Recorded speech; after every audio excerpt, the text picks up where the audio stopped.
Maglagay tayo ng matcha powder. 3 kutsara po. Yan. Tapos, lalagyan natin ng mainit na tubig. Mga 4 na kutsara. Sabay, natin ng electric mixer. Tapos, lagyan natin ng condense. Sabay, i-electric mixer din natin. Para hindi siya mamuo, kailangan natin na tunawin maigi.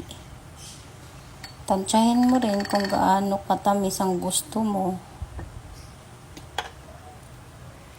Yan. Pagka wala ng buo-buo,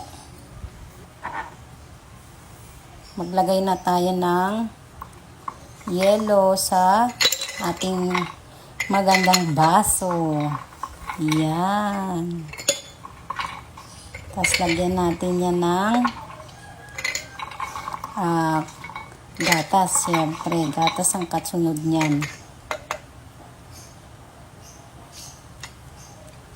Yan. Tansyahin mo rin kung gusto mo magatas.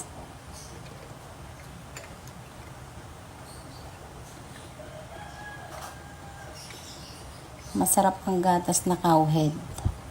Malasa.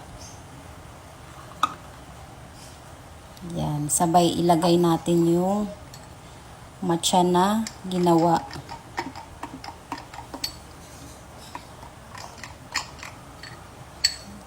Ikaw, tatansyahin mo kung gaano siya karami.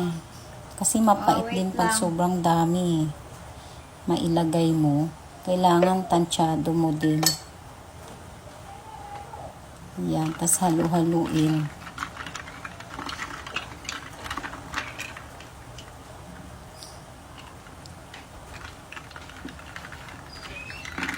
Hindi siya masyadong nag-green kasi maraming gatas. Yan, dadagdagan ko pa ng konti.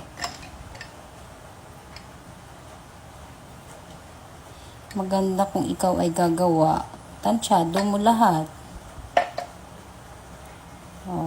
Tapos lagyan natin ng whipped cream. Pampasarap lalo. Tsaka maganda tingnan. Yan. Wow. Sarap.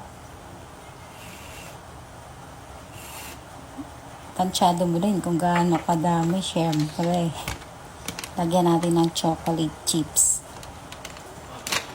May toppings pa, diba? Bakit sino yan? Yan. Gusto ko medyo madami-dami. Tapos lagyan natin ng cinnamon. Pampadagdag lasa. Yan.